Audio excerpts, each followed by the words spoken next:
এবং এই কেওড়া চরিত্রগুলো তোমার খুব ভালো আসে না, মানে হাত ভেতরে কাটা আছে তো। আমার বউ তো তাই বলে, যে কদিন শুটিং চলেছে সে কদিন নাকি আমার সঙ্গে কথা বলতে ওর ভয় লাগতো। আমি জানি না।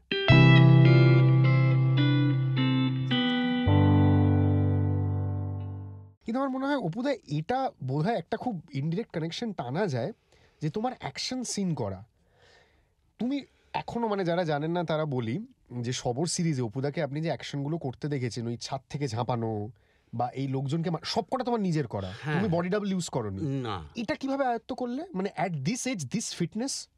মানে আমি খুব জেনারেলাইজ করে এই কথাটা বললাম, তুমি হয়তো রোজ ব্যায়াম করো, আমি জানি খুব না সেটা। একটা ফিট আমি তখন ছিলাম না সবরের সময়। সেই নিয়ে অরিন্দম কথাও শোনাতো মাঝে মধ্যে, আর ভুঁড়িটা কমা এইসব হতো। কিন্তু একটা জিনিস মনের মধ্যে ছিল, যে at the end of the day যদি আমাকে দেখতে না পান মানুষ যে আমি এটা করছি, তাহলে আমি সেই ভালোবাসাটা বা সেই রেসপেক্টটা বা সেই এটা দর্শকের থেকে পাবো না। অনেক দেখেছেন ডামি কিভাবে ইউজ হয়, সবাই সব জানেন যে কোন কোন জায়গায় ডামি ইউজ হতে পারে। কিন্তু আমাকে দেখতে হবে যে আমি লাফাচ্ছি, আমিই লাফাচ্ছি। এবং প্রথম শবরে তো মারাত্মক হয়েছিল, মানে প্রথম শবরের টাইটেলটা যদি দেখো, একটা শট আছে, মানে ছাদ দিয়ে এরকম করে তাড়া করছি, তাড়া করতে করতে একটা বাড়ির ছাদ থেকে আরেকটা বাড়ির ছাদের ট্যাঙ্কে লাফাচ্ছি। ওই শটটাই বলছিলাম আমি। হ্যাঁ, হ্যাঁ, সেখানে মাঝে না 6 ফিট গ্যাপ আছে, দোতলার উপর, তলায় নেট নেই, কিচ্ছু নেই, গদি নেই, কিচ্ছু নেই। পড়লে শেষ। একটি লোক কার্নিশে এরম করে বসে আছে, সে নাকি ধরবে, 3টে লোক লাফাবে উপর দিয়ে। মানে বাংলায় এভাবেই কাজ করতে হয় আমাদের এখনো। এবং তুমি অরিন্দম দাকে কি বলেছিলে? আমি কিচ্ছু বলিনি, আমি মরে গেলে আমি তুই কিছু বলিনি। আর শান্তনুদা ছিলেন তখন, তখন ওখানে ওই বাঙালিকে খাওয়ায় না, বার খাওয়ায়, come on you can do it. এবং আমার সামনে যাকে তাড়া করছি তিনি তো ফাইটের সঙ্গে যুক্ত, করে দিচ্ছে, অনায়াসে টপকে চলে যাবে। হ্যাঁ, হ্যাঁ। এবার আমি প্রথমবার গিয়ে ওই আটকে গেছি, পুরো একদম গিয়ে কার্নিশের কাছাকাছি গিয়ে আটকে গেছি। কি হলো? আমার হবে হবে হবে, হতে যখন হবে তাহলে হবে। শুভ্রকে বললাম, শুভ্র ঠিক আছে, চলো চলো যা হয় করে দিই, তারপর যা পড়ে গেলে তো ওরা জেলে চলে যাবে, আমরা কি করবো বলো, চলো চলো করে দিই, হয়ে গেল। তুমি এটা ভেবে মানে আমি আমার তখন আমার গুরু যোচন দস্তিদারের একটা কথা আমার মনে পড়লো। উনি বলতেন, সৃষ্টির গোড়ার কথা শুধু সাহস, শুধু সাহস। মানে আমি শুধু ভাবছি, একটা লোক 6 ফুট দূরত্ব ভাবে টপকাচ্ছে দোতলায়, তার আগে সে কথাটা বলে যে কি হবে, আমার পড়ে গেলে ওটা জেলে চলে যাবে। হ্যাঁ, করে তো দিই। মানে আমার কি হবে সেটা ফ্যাক্টর নয়। তখন ভেবে লাভ নেই, তখন ভেবে লাভ নেই। এবং মানে সেই অর্থে দেখতে গেলে তুমি যে মানে খুব জিম করো বা না, রোজ ডাম্বেল তোলো তাও no, না। তুমি এর আগে এই শটটার বোধহয় মানে প্র্যাকটিসও তো সম্ভব না, এটা প্র্যাকটিস করবে প্র্যাকটিস কিভাবে, হয় নাকি ওরকম কি করে করে? করবে? হয়ে গেল হয়ে গেল। এবং এইটার মানে সবরে তুমি যতটা নিরপেক্ষ মুখ রেখেছিলে, মানে এক্সপ্রেশন, তুমি আমি জানি না মানে কিভাবে, মানে সবর আমার মনে হয় মাস্টার ক্লাস ইন অ্যাক্টিং, কারণ তুমি কিছু করছো না। তরুণ কুমারের একটা লেখায় তরুণ কুমার বলছিলেন, আমি ওই আরেকজন দুর্ধর্ষ অভিনেতা ছিলেন বাবা, বুড়োবাবু, সেইটা তরুণ কুমার খুব ইন্টারেস্টিং একটা কথা বলেছে, বলছিলেন দাদার সঙ্গে তো আমার মাঝে মাঝে অনেক কথাবার্তা হতো সিন নিয়ে। তো দাদা একদিন, দিদি আমরা দুজনে একটা শট দেবো, এটা বোধ হয় দেয়া নেয়া হবে, বলছে দাদা আর আমি একটা শট দেবো। তো দাদা শটটার আগে ডিরেক্টরকে জিজ্ঞেস করেছে যে বুড়ো এই সিনটায় কি করছে। ডিরেক্টর বলেছেন যে তো আপনার ডায়লগ, উনি ব্যাকগ্রাউন্ড। সর্বনাশ, বুড়ো আমার সিন, আমি ডায়লগ বলছি, কিছু করবি না ব্যাকগ্রাউন্ডে, না, বা যা করবি রিহার্সালে কর। এটা আমার বাবাও বলেছিলেন যে উত্তমদা বুড়োদাকে খুব ভয় পায় অ্যাক্টর হিসেবে, বুড়ো জানিস না কখন কি করে দেবে, ডেঞ্জারাস অ্যাক্টর। অসাধারণ অভিনেতা ছিলেন, মানে আমি চোখের সামনে দেখেছি নহবত বলে একটা নাটক, দুবার হয়েছে, দুটো ফেজে, একবার আমার ছোটবেলায় হয়েছে, একবার আমার কলেজ লাইফে না তারপরে একটা টাইম যখন আমি অভিনয় করছি তখনও একবার হয়েছে নহবত। কাস্টিং কি ছিল? ওরে বাবা, সে সত্য বন্দ্যোপাধ্যায়, মানে হ্যাঁ পিএলটি হ্যাঁ নয়, হ্যাঁ, বুঝতে পেরেছি, হ্যাঁ। সত্য বন্দ্যোপাধ্যায়, রত্না ঘোষাল, বিকাশ রায়, তরুণ কুমার, মানে ভাবা যাচ্ছে না। এবং সেখানে একটা সিন ছিল, মাতাল অবস্থায় বুড়ো জেঠু চেষ্টা করছে কৃষ্ণ হয়ে উঠে দাঁড়াবে, পাচ্ছে না। 3.5 মিনিট ধরে লোক হাসছে আর ওটা উনি করে যাচ্ছেন অন স্টেজ, কোনো কথা নেই। Monster of an actor. সঠিক মূল্যায়ন হয়নি, কারুরই হয়নি, ওনার দাদারও হয়নি, ওনারও হয়নি, এখনো বলতে বাধ্য হচ্ছে। কিন্তু এই যে ওনার দাদাকে নিয়ে এত বছর পরেও নতুন করে সিনেমা তৈরি হচ্ছে, সেটা হচ্ছে, কিন্তু আসল মূল্যায়ন যদি হতো না, মানে এখনো তুমি অনেক ছবি দেখবে, দেখে ভাববে এটি বাপরে সেই সময় করেছি, সেই সময় অত মডার্ন অ্যাক্টিং। আরে দেয়া নেয় যে অ্যাক্টিংটা করেছিলেন ওই ওই সময় 60s, আর্লি 60s বোধ হয়। এই দুজনকে দেখতে কি ভালো লাগে না একসাথে মানে ফ্রেমে? আমি অবাক, ওই হয় না এরকম সাধারণত। এবং আমার এটা বলা উচিত না, লোকে বলবে খুব তুমি কি বোঝো অভিনয়, কিন্তু আমি অপুদা সামনে না, আছে, আমরা দর্শক হিসেবে অপুদাকে- বলতেই পারি, আমার যাকে ভালো লাগে আমি বলতে পারবো না না না। না, আমি অপুদাকেই বলছি, দোলে দোদুল দুলো না, এই গানটাতে আমার তরুণ কুমারের লিপসিং বেটার লেগেছে। আমি জানি না তোমার কেমন আমার লেগেছে। দুজনের যুগলবন্দি অসাধারণ, অসাধারণ, মানে গানটা দেখার মতো, যে গানে লিপ কাকে বলে। কি কি সহজ না, মানে কিছু করছে না দুজনে। খুব ডিফিকাল্ট করে। আর এটাই ওনারা যে বলছিলাম। সময় করেছেন, সেই সময় তো ডিজিটাল নয় যে একবার এনজি হলো আরেকবার দিলাম, একবার এনজি হলো আরেকবার দিলাম, খুব বেশি হলে 2টো টেক হতো, কারণ ফিল্ম বেরিয়ে যাবে, বাজেট নেই। 10টা ক্যানে ছবি করতে হবে, 10টা না 12টা, ওর বেশি বাজেট নেই। এবং এই একটা যুগ ছিল, আপনি ভাবুন, উত্তম কুমার তরুণ কুমারের সেই যুগ। তবে এমনি কেন এমনি জিনিয়াস ওরা, মানে কতটা প্রিপারেশন থাকতো একটা শটের পেছনে,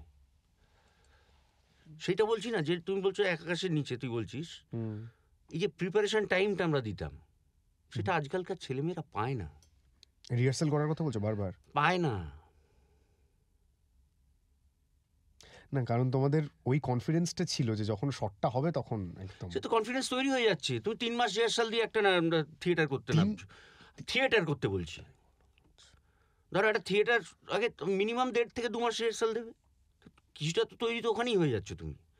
কিন্তু এটা তো হচ্ছে যে যখন আসছো তখন স্ক্রিপ্ট পাচ্ছ, খুব ডিফিকাল্ট। তাই জন্যই তুমি প্রথম দিকে বললে যে এখন যারা কাজ করেন তাদের প্রতি তোমার শ্রদ্ধা রয়েছে। খুব ডিফিকাল্ট, মানে এই সব এই রাত্রির 1টার সময় প্যাক আপ করে বাড়ি গিয়ে সকালবেলা আবার আসছে, চোখ খুলতে পারছে না, সিন তো হয়ে যাচ্ছে। এবং এইরকম একটা ফেজ দিয়ে, মানে বব বিশ্বাস দিয়ে যেতে যেতে হঠাৎ করে 2012-তে আরেকটি ছবি এলো, যেটা যেটা নিয়ে আমার যখনই আমার অপুদার সঙ্গে দেখা, আমি তখনই আমরা একবার করেই ছবিটা নিয়ে কথা বলি। 2012-তে হচ্ছে এই কাহানি, 2012-তে হচ্ছে 18-তে, 18 না 14-15 না 18, 4 বছর গ্যাপ ছিল। 18, ও 4 না বছর, না, হ্যাঁ 16তে শুরু হয়েছিল, 18 শেষ হয়েছিল। আমি বরফির সঙ্গে গোলাচ্ছি, হুম, ঠিক বলেছো, 2012-এ বরফি হলো, কারেক্ট। হুম। সো 2018-এ একটি ছবি এলো, যখনই আমার অপুদার সঙ্গে দেখা হয় আমরা ছবিটা নিয়ে কথা বলি। ওটা তো মানে অফিসিয়াল 2018, অ্যাকচুয়ালি বোধহয় 2050। হ্যাঁ, মানে way ahead of his time, মানে ওইটা একটা ছবি, জাগ্গা জাসুস, পুরোটা ডিরেক্টরের মাথা থেকে পর্দায় গেছে, কোনো খাতা হয়ে যায়নি। মানে স্ক্রিপ্ট ছিল না কোনো? না, ওইভাবেই বরফি শ্যুট করেছিল। আমায় রণবীর কাপুর নিজে বলেছে, দাদা बर्फी के टाइम हम लोगों को पता ही नहीं चला क्या किया मैंने, जो बोला कर दिया। তারপরে ওই ছবি হয়েছে। ও অদ্ভুত মাথা। আমি আমি জানি না, আমার তারও একটু গুছিয়ে নিই নিজেকে, একটু ঘেঁটে গেল। হ্যাঁ, তো এই জায়গা আমার মনে হয় যে দুজন লোককে ছাড়া অসম্ভব ছিল। একটা হচ্ছে শামাক দাভার, আরেকজন হচ্ছে প্রীতম। প্রীতমের বোধহয় সেরা কাজ না? বাবা, সে নিয়ে কত ঘটামটি, গান দিচ্ছে না, জানো, গান দিচ্ছে না, বন্ধু তো কিছু বলতে পারছি না, অনুরাগ সে কি চিৎকার চেঁচামেচি, গান শুট করব, গান আসেনি, আমি সুর দিয়ে দেবো বলে কি সব অ্যাপ ফাপ বার করে ফেললো, তারপরে গান এলো। মানে ওই সিকোয়েন্সগুলো স্বপ্নের মতো জাস্ট। ওই ওই ওই চরিত্রটা অ্যাপ্রোচ করেছিলে কি করে অপুদা? Bad luck Bagchi. হ্যাঁ, ওটা খুব ইন্টারেস্টিং লেখা ছিল। এবং আরেকটা জিনিসও আছে, অনুরাগ বসু বলছি, আমি দুজনের সঙ্গে কাজ করেছি। কাশ্যপের সঙ্গেও কাজ করেছে, হ্যাঁ। হ্যাঁ। দুজনে দুরকম। অনুরাগ না জানে কি চায়, কাজেই ও বলে দিতে পারে। তার মধ্যেও নিজস্ব কিছু খুচখাচ ঢুকিয়েছিলাম। যেমন এই গান করতে করতে প্লাস্টার আমার নিজের হাত ভেঙেছিল একবার, আমি জানি। প্লাস্টার যখন করা থাকে একটা টাইমের পর প্রচুর চুলকোয়। এই গানের মধ্যেই কি এটা করেছিলাম। চকলেটি এটা কি চুল। করছো? মানে চুল করছি। আচ্ছা ঠিক আছে, করো, ভাল লাগছে। চকলেটি চুন্নু। কি অপূর্ব একটা গান, আহা। আর পুরোটা কি জানো তো, এই যে গান টান যাই বলি না কেন, আগে বাংলায় লেখা হয়েছে, তারপর হিন্দি ট্রান্সলেশন হয়েছে। হ্যাঁ তেরি। কারণ বাঙালি তো সব, ও কি চায় সেটা আগে বাংলায় লিখেছে। লিরিক্স বোধহয় অমিতাভ ভট্টাচার্য। অমিতাভ ভট্টাচার্য। আগে বাংলা হয়েছে, মজাটা বেরিয়েছে, তারপর সেটা হিন্দি হয়েছে। সেটা তো বোধহয় আরো কঠিন। আগা পাঁচতলা ফাঁসতলা কোত্থেকে আসছে। তারপর একটা মিস মালা গানটা একটা লাইন আছে, মিস মালা গানটা একটা লাইন আছে যে অ্যাস্টোনিয়া, উলুবেড়িয়া, বেলঘড়িয়া বেলঘড়িয়া সব নিয়ে গেছে। তারপর লাস্টে শেষ হচ্ছে কি, কাঁধে তোল হরি বল, এটা বলে শেষ হচ্ছে। তো সেই মজাটা আমি জানি না, বোধহয় হিন্দি যারা বাঙালি নন তারা হয়তো সেই মজাটা অতটা নিতে পারেননি, হতে পারে। এই ছবি কি করে ফ্লপ করে অপুদা? আমি জানি না, মানে প্রথম কথা হচ্ছে মিউজিক্যাল কনসেপ্টটা এখনো আমাদের দেশে সেইভাবে চালু নয়। কারণ মিউজিক্যাল করা হয়েছে তার একটা কারণ আছে, লোকটা তোতলা।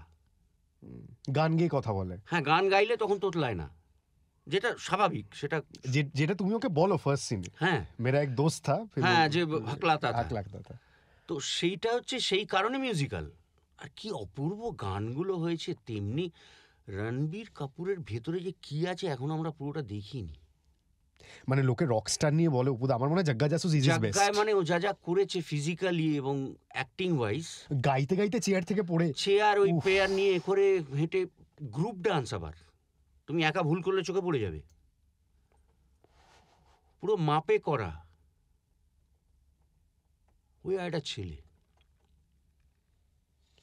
মানে অনেক কিছু ভেতরে রেখে দেয়, প্রকাশে খুব কম আছে। আর একটা ছেলে যে ইন্ট্রোভার্ট, রণবীর কাপুর না? তো বদমাইশি করতে হলে ঠিক নিঃশব্দে করে দিয়ে চলে যাবে, টের পাবি না। কিন্তু এমনিতে ওই যে খুব চেঁচিয়ে কথা বলছে বা দেখাচ্ছে, এই গাড়ি থেকে নামলাম, এই এলাম, আমার সঙ্গে 5টা লোক এলো, একদম নেই। ক্যাটরিনা কাইফকে কিরকম দেখেছো শুটিং? খুব মিষ্টি, ট্যান্ট্রাম নেই কিচ্ছু নেই। একটাই ট্যান্ট্রাম ওর জীবনে, কি? ওর যদি জামা কাপড় ঠিক পছন্দ না হয় কেঁদে ফেলবে। আরে আরে, কেঁদে ফেলবে স্ট্রেট। কোর্টের ভেতরে শ্যুট হচ্ছে, সেখানে খুব একটা চেয়ার টেবিল আমরা ক্যারি করতে পারিনি, অনেকটা ভেতরে গিয়ে আচ্ছা আচ্ছা। Limited number of chairs. তো ওইখানে গানের শুটিংটা হচ্ছে উলা কি যেন, উল্লুকা পাঠা, দিল্লুল্লু কাপাট্টায়। দিল্লুকা পাঠা। তো ওরা দুজন শট দিচ্ছে, আমি একটা চেয়ারে বসে আছি। আমার চান্স হলে আমি শট দেবো। তো দেখলাম শট হয়ে গেছে, ক্যাটরিনা আসছে। ক্যাটরিনার তখন ওই পিঠে একটা কাঁধে একটা ব্যাগ ছিল, হ্যাঁ হ্যাঁ হ্যাঁ। আর ব্যাগটা একদম সেলাই করা থাকতো, বারবার খোলা পড়াতে ওর মধ্যে যদি ড্রেস ফেস এদিকে সরে যাবে, ড্রেস টোটাল তুমি আমায় সিল করে ছেড়ে দাও, তারপর আমি বুঝে নেবো। আচ্ছা। ওই ব্যাগটা কাঁধে, ও আসছে স্বভাবতই। আমি চেয়ারটা ছেড়ে উঠে গিয়ে একটা পাথরের ওপর বসেছি, ও দেখতে পেয়েছে। দাদা দাদা बैठिए इधर, बैठिए ना। আমি नहीं यू सिट, হেভি না। নো দাদা I will stand, you know you lose calorie if you stand. আমি চেয়ারে বসলাম না বলে বসলো না। কে করবে এখানে? করবে অনেকেই, কিন্তু ওই আমাকে, আমার সঙ্গে প্রথম কাজ করছে, আমি বাংলা থেকে একজন।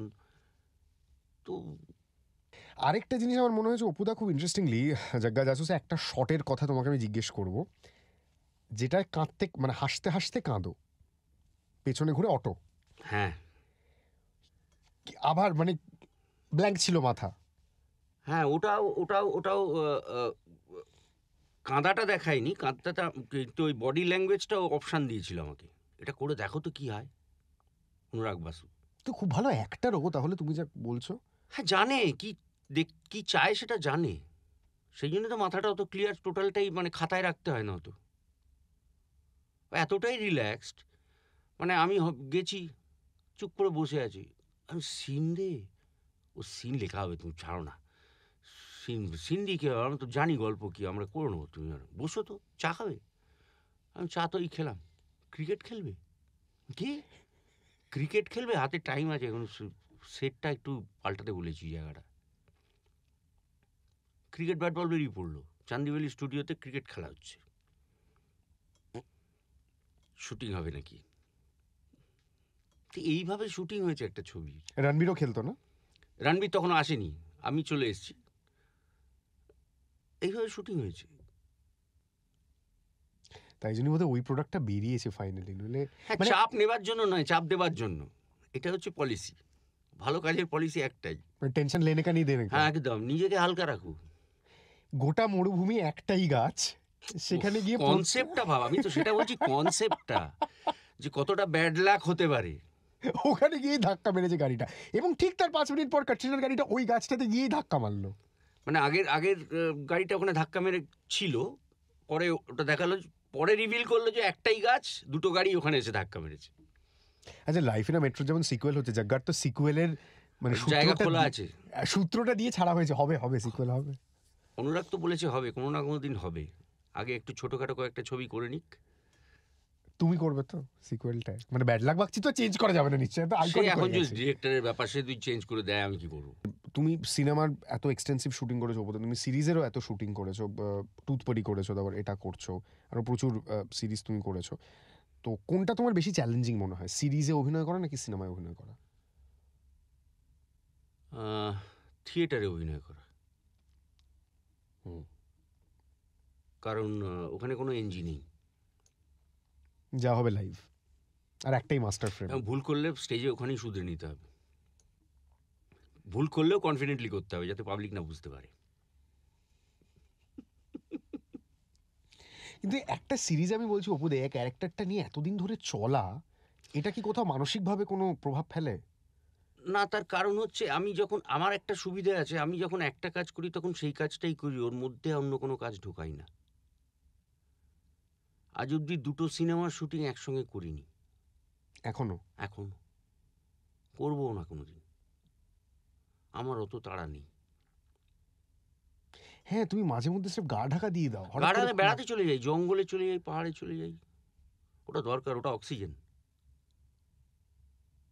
এবং এখনো বেলা বোসের মতো তোমাকে টেলিফোনেই ফোন 244139 কল করতে হয় অপুদাকে। হ্যাঁ, এখনো বেলা বোসের মতো অপুদাকে আমি কন্ট্যাক্ট করেছি কি, অপুদাকে প্রথম দিন ফোন করলাম, প্রথম দিন উনি কর্কশ মহিলা কণ্ঠ তুলে বলেন হ্যালো, আমি বললাম যে আমি অগ্নি বলছি, অপুদা আছে, পরে ফোন করবেন, বাড়িতে নেই বলে দড়াম করে মুখের ওপর ফোন রেখে দিয়েছে। তারপর অপুদাকে সন্ধ্যেবেলা ফোন টোন করে, তো এইটা কি মানে, আর নেবে না তো? কি আর নেবে না কি মোবাইল, আর নেবে না? তুমি নেবে হ্যাঁ না বলে মানে, দাও নিয়ে যদি। তো যাই, একটা যখন যাই নিয়ে যাই, তো সে তো যেতেই হবে, কারণ সেটা গাড়ির তো ফ্যামিলির ইনফরমেশন। কাছে, ফ্যামিলির কাছে ফ্যামিলি যাই। না, প্রথম কথা হচ্ছে যে দিনে একবার করে ফোন করতে হয় বাড়িতে, রাতের দিকে কি হলো সারাদিন, এই। আরেকটা কথা হচ্ছে যে এখন তো মানে গাড়ির ইনফরমেশন থেকে আরম্ভ করে প্রায় সিন পর্যন্ত ফোনে আসে। সবই WhatsApp-এ। সবই ডকুমেন্ট। হ্যাঁ, তো নিয়ে যেতে হয় একটা, সারাদিন ওই ব্যাগেই বন্ধ পড়ে থাকে, রাতে একবার খুলি, খুলে পরের দিনের সিন কি গাড়ির ইনফরমেশন দেখে নিলাম, তারপর আবার অফ, সারাদিন ধরে অফ। এবং এই কেওড়া চরিত্রগুলো তোমার খুব ভালো আসে না, মানে হাত ভেতরে কাটা আছে তো, শুধু আমার না, আমার যিশুর, আমরা এগুলো ভালোবাসি। মানে আমি হাত কাটা কার্তিক থেকে বলছি, হ্যাঁ, মানে ওখানে তোমাকে দেখে চিনতে দেখো, পারিনি আমি এইগুলো যদি প্রথমে। ভেতরে না থাকে, তুমি অ্যাক্টিংটা করবে কি করে? ফুটুদের তুমি দিকে দেখে প্রচন্ড টাইমে পারতাম। স্টুডিয়াস একজন মানুষ, জীবনে খারাপ কথা বলনি, তুমি খারাপ জিনিস দেখো না, তুমি কি অভিনয় করবে? একজন অ্যাক্টরকে বধ হতে হয়, আমি বিশ্বাস করি। ইন হোয়াট সেন্স তুমি বলছো? ভেতরে সব থাকতে হবে, নাহলে বেরোবে কি? আমি নিজেকে খুব ভদ্র সভ্য ছেলে বলে মনেই করি না, হতেও চাই না। তুমি কেওড়ামির কথা বলছিলে, পরাণ বন্দ্যোপাধ্যায়ের কথা না বলে আমি পারছি না। পরানদার সঙ্গে আমার যা কেমিস্ট্রি হয়েছে এত বছরে অনেকগুলো ছবিতে, হ্যাঁ, কোনো হিরোইনের সঙ্গে হয়নি।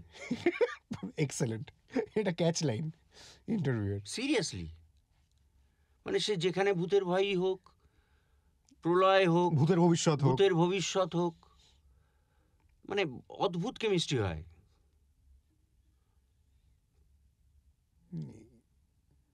দারুণ দারুণ, সত্যি। আমি সত্যি সেটাই ভাবছিলাম যে তোমার মধ্যে এই দুটো সত্তা না থাকলে তুমি একই সঙ্গে রাজ চক্রবর্তী এবং অনুরাগ বাসু সেটে খাপ খাইয়ে নিতে পারতে না বোধহয়। এই দুটো হতো না। সত্তা না থাকলে একদম হতো না। আর আমার মধ্যে ওই রাগটা বা এটা না থাকলে আমার মেঘে ঢাকা তারা করতে পারতাম না আমি। কি ডার্ক একটা ছবি বাবারে। আমার দেখে ক্লস্ট্রোফোবিক লাগছিল আফটার পয়েন্ট অফ টাইম, যে বাবারে বাবা এই জগৎটা থেকে কখন বেরোবো। মানে উফ, লাস্ট যেদিন ডাবিং হয় আমার আজও মনে আছে। লাস্ট যেদিন ডাবিং শেষ করলাম ছবির, আমি আর কমলেশ্বর ডাবিং রেকর্ডিং রুম থেকে বেরিয়ে বাইরে বসে সামনে চা দিয়ে গেল, চাও খাইনি, ঠান্ডা হয়ে গেছে চা, বসে আছি চুপ করে 0.5 ঘন্টা। কি একটা নেবে গেল ঘাট থেকে। ওটা নিয়ে চলছিলে না? আমার বউ তো তাই বলে, বলে যে কদিন শুটিং চলেছে সে কদিন নাকি আমার সঙ্গে কথা বলতে ওর ভয় লাগতো। আমি জানি না। এবং আবার আমার মনে হয় অপুদা এত কমপ্লেক্স চরিত্রের শিকড় খুব সিম্পল, কিন্তু পাজামা পাঞ্জাবি, মোটা গোল ফ্রেমের চশমা, চুলগুলো অবিন্যস্ত, সিম্পল সেটিং, মানে কোনো ঝাঁঝ সাঞ্জলি লবানসালি সেট নয়, কারণ জোহরের কস্টিউম নেই, কিচ্ছু নয়। ওই লোকটাকেই দেখবে খালি। নীলকণ্ঠ বাগচি। আর মানে অনেকগুলো চরিত্র এসেছিল যাদেরকে সেইভাবে আগে কখনো দেখা যায়নি। সুভাষিস দা, অনন্যা দিয়ে আমি বলবো অনন্যা তো ছেড়ে দাও, আমাকে অনন্যাকে তো মেনে করে করা। সুভাষিস দার ক্যারেক্টারটা ওইভাবে সুভাষিস মুখার্জিকে কেউ দেখেনি আগে। দারুণ। খুব ইন্টারেস্টিংলি দুটো থিয়েটারের মানুষ দেখলো, সুমন মুখোপাধ্যায়, কমলেশ্বর মুখোপাধ্যায়। একদম। থিয়েটারটা যেটা তুমি বলছিলে, একদম থিয়েটারটা থাকতে হবে গো, এইটা বার করার জন্য ভেতর ওটা থেকে। তোমার ব্যাকগ্রাউন্ড ডিসিপ্লিনটা, ওটা ওটা না থাকলে না, মানে হয়তো অনেকে থিয়েটার ব্যাকগ্রাউন্ড থেকে না এসে অন্য জায়গায় চলে গেছেন, কিন্তু ওটা থাকলে খুব সুবিধা হয়, খুব সুবিধা হয়। এবং আরেকটা কথা যেটা দিয়ে আমি ইন্টারভিউ শেষ করবো, যেহেতু তুমি ড্রেসিং এর ইত্যাদি কথা বললে, তোমাকে যে লেদার জ্যাকেট পরে এত সেক্সি লাগতে পারে আমি ভাবিনি আবার প্রলয়ের ট্রেলার দেখার আগে। আমাকে যে ওই চরিত্রটা করা যেতে পারে সেটাই তো রাজ চক্রবর্তী ছাড়া আর কেউ ভাবেনি। আমার জীবনে প্রলয় তো ওই নিয়ে এসছে।